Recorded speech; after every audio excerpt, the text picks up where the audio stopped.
এই রাখ তো, রাখ ব্যাং রাখ, তোর ফোন করবি না, রাখ ফালতুগুলা। এই হচ্ছে আমার কিছু মরা খাওয়া কুত্তা হারামি বন্ধুদের ফোন। বছরে 10 বার ঘুরতে যাওয়ার প্ল্যান করে আর 10 বারই আমাকে বোকা বানায়। আর আমিও তো তেমনি, নেড়া বেলতলায় একবার যাই, কিন্তু আমার তো মাথায় চুল আছে না, তাই আমি বারবার যাই। একবার প্ল্যান করলো তাও আবার 6 মাস আগে। দীঘা যাবো সব ঠিক, ড্রেস কেনা হয়ে গেল, টিকিট কবে কাটবো, কিভাবে কাটবো সব ঠিকঠাক হয়ে গেল, হোটেল কিভাবে বুক করবো, আমরা অনলাইন করবো নাকি গিয়ে হোটেল বুক করবো সব ঠিক। আর ডান হাতে আমাকে স্বপ্ন ধরা দিল আমরা নাকি হাতে ডাব নিয়ে, মুখে স্ট্র নিয়ে, সানগ্লাস পরে, হট ড্রেস পরে ফটো তুলবো, রিল বানাবো, মানে ফেসবুকে পুরো আগুন লাগাই দিব। আর যাওয়ার আগের দিন প্ল্যান সব ক্যান্সেল। একজন ফোন করে বলবে ওই আমার না বর পারমিশন দিচ্ছে না রে, আরেকজন ফোন করে বলবে ওই আমার না ছেলের বোর্ড এক্সাম চলে আসছে রে, আরেকজন ফোন করে বলবে ওই আমার না একটু বাজেটটা টাইট আছে রে। কেন রে কেন, তোদের আগে এগুলা মনে ছিল না? 6 মাস আগে এগুলা মনে ছিল না? তোর বর পারমিশন দিবে না, তোর ছেলের পরীক্ষা, তোর এগুলা মনে ছিল না আগে? 6 মাস আগে প্ল্যান করার সময় তখন এগুলো মনে থাকে না নাকি?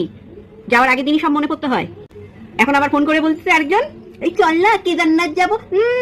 যে দীঘার প্ল্যানই করতে পারলো না সে যাবে আবার কেদারনাথ। ওটা না তোদের লেভেলের বাইরে, বুঝলি? ওটা লেভেলের বাইরে, তোদের দ্বারা হবে না। আমাকে যদি আর ফোন করছিস না তাহলে দেখবি, ফোন করবি না।